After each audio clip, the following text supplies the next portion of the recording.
One of the other big stories of the day is what's happened to Nigel Farage again. He's been assaulted for the second time whilst out on his campaign trail. Look, he was out on an open-top bus.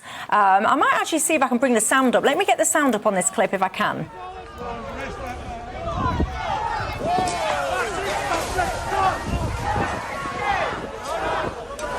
So I'll just describe it as well, in case you're listening on the radio. You've got some fella, you've got Nigel Farage doing his thing on his campaign open-top bus. You've got people in the street that are supporting him. You've got then some fella who kind of gets into what is like a building area, really, and starts getting items out of what, to me, looks like a bin, and starts chucking them at Nigel. I mean, people have speculated on what those items are, but there's been an arrest made, so I kind of won't indulge that speculation.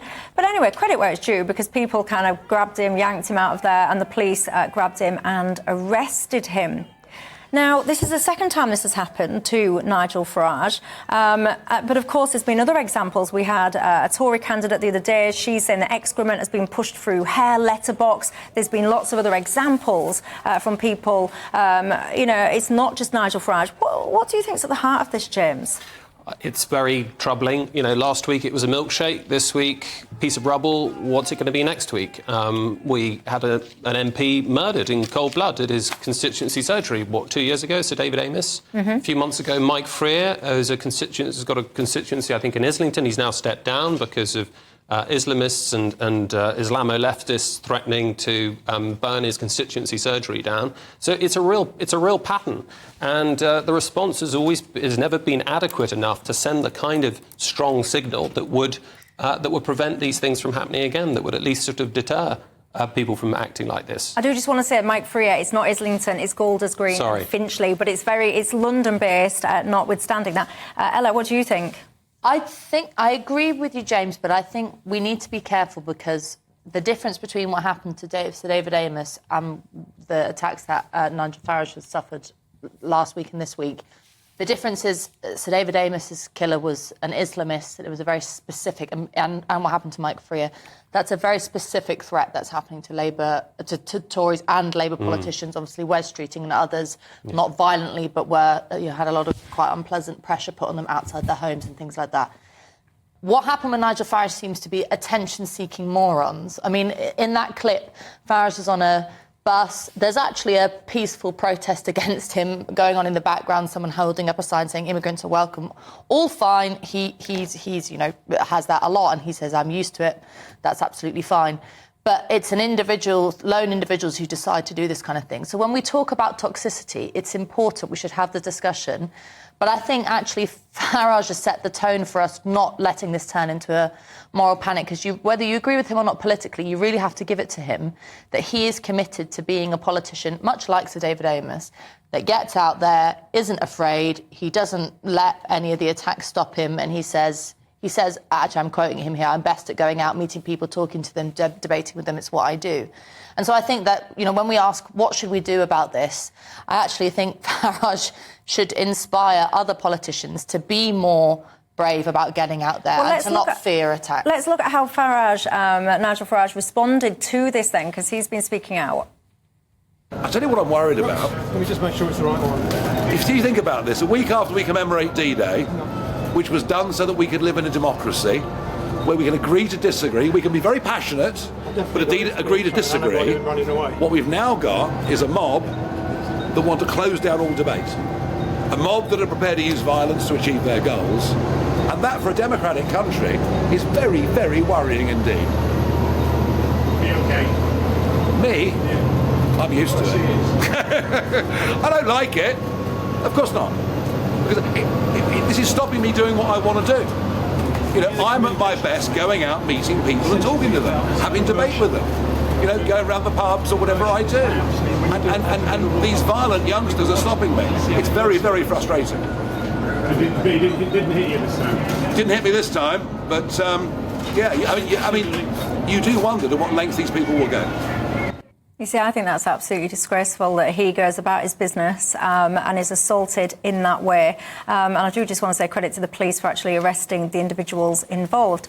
What I found interesting, though, is this kind of narrative. So we saw it yesterday when people became aware then of the outcomes of the European Parliament results. People were immediately rushing out everywhere, talking about far-right this and hard-right that. And, you know, I saw Twitter absolutely swamped with Nazi this and Hitler that and 1930s. There's this whipping up that if you reject many of the policies that are foisted onto people and forced onto people now, your net zeros, your gender lunacy, if you reject open borders and all the rest of it, then somehow you are this far-right Nazi. And that is one of the things that I think is whipping up things like this.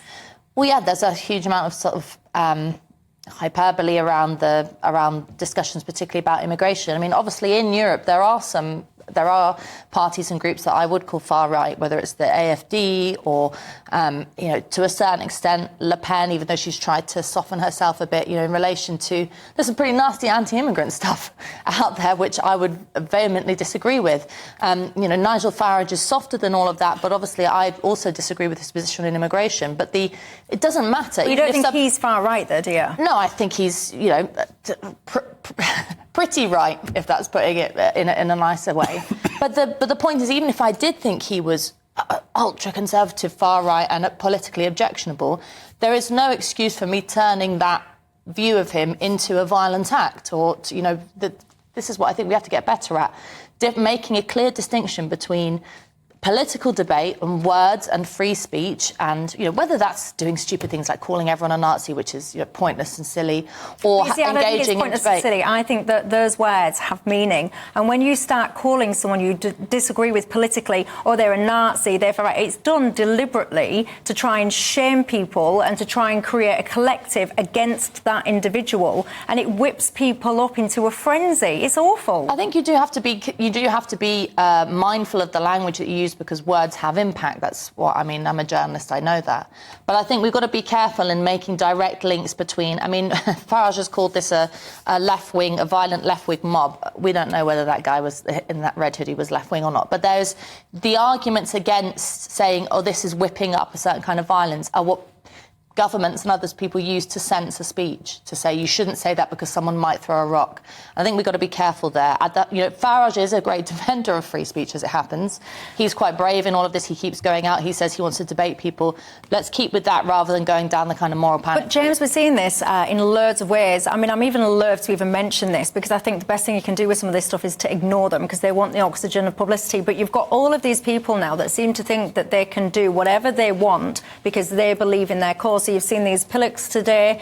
They've gone up to the King's portrait and done what they've done onto that. You see very recently people going around smashing up banks, spraying them with red paint because they don't like some of the things that's going on there. You've got people at universities doing protests and all the rest of it, locking themselves into halls and all the rest of it. People do seem to think that they can do whatever they want. Mm-hmm. Yeah, I think that's absolutely right. And the law is not, or at least law enforcement and the government is not signalling strength on these sorts of issues. Of course, free speech is important. I've, you know, got scars on my back and from various free speech battles, but there have got to be clear, bright red lines, which, when they're crossed, proper action needs to happen. So when it tips into violence, as we've seen in the recent weeks, or when it tips into criminal damage, as we see with Just Stop Oil protesters, there should be a really robust response. I'm not sure, I've not followed the story closely, but I don't know if the milkshake girl, the OnlyFans girl, she was arrested and charged. She was arrested and charged. But I mean, I think there should have been a clear public statement. There should have been a widespread condemnation across the political divide. I saw one or two Labour politicians, to their credit, getting up and condemning it unequivocally, like Yvette Cooper. But there were a lot of people on the left who didn't, and who effectively sort of said, "Oh, it's just a bit of fun." This is Yvette Cooper now, look, as well. She has spoken out against this one today in Yorkshire. James Cleverly spoken out about it as well. So to be fair and to give credit where it's due, people are speaking out about this, and this is what it needs, because often people will think they are acting on behalf of, or, you know, the opposite side of the political spectrum. Right, good for Yvette Cooper. She's come out strongly again here. And look, Ella's right. You know, one way of looking at it, you could say, is look at these. They're just one-off incidents. Is this a crazy moron? There's this sort of person who doesn't like Farage, and that's true. But when you've got a kind of sort of demonising rhetoric in the public square and you've got the sort of implicit permission from people who ought to know better, even though they're free to say whatever they want, yes, then you are going to start to see these events happening, especially when there's no clear, when they're consequence-free actions. So, yeah, it's a real concern.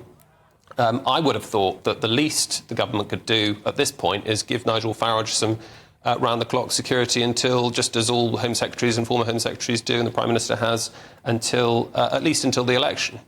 The thing about that, though, is it's sort of hard to argue against security for someone if they have been physically attacked. But I think the powerful thing that Farage is doing is saying, and again, it's much like what Sir David Amess always said, is that I don't want a barrier. I don't want to be this kind of, someone wrapped in cotton wool away from the public. You know, that Sunak does when he does a meeting with the public, it's like completely staged. Everything is, so orchestrated, it's so fake. And the appeal that Farage has, whether you believe in it or not, is that he does go out and talk to people, and he goes that Clacton meeting, for example. People were sneering at it because it had a guy with a speaker on his head, but I mean that's what real politics is for a lot of people. But to be fair, I mean, it doesn't stop him going out and meeting people. I mean, he's had round-the-clock... He's been paying for his own bodyguards for the best part of a decade, so he's got them anyway. It doesn't stop him going out, but it seems reasonable that if a politician is under threat and there's been more than... there's been a pattern of violence against him, then it seems pretty reasonable for the government to respond in some robust way. Lots of you getting in touch about this situation. Of course, many people are concerned by this. Some of you pointing out the fact that many people seem to think it was almost funny when Nigel Farage had a milkshake thrown in his face. I've got to say, anyone that thinks that's funny just because you don't like the person, you want to try standing in public and having unknown liquid chucked into your eyes and your face and then see how funny you find it. I suspect you might change your view. Dickie says the words so-called far-right are just now used to try and silence the debate. People have decided they've had enough of many policies that have been put onto us now, and our voices must be heard. Tony says, isn't it ironic that since Brexit, Europe is swinging to the right and the UK is swinging to the left? Graham says this so-called far-right, the words he feels are misused. He says he sees it as the green shoots of sanity sprouting up, he says, and not before time. Sally says, can I just say the rise of what she calls the far right in Europe is a huge concern to her. Keep your thoughts coming in.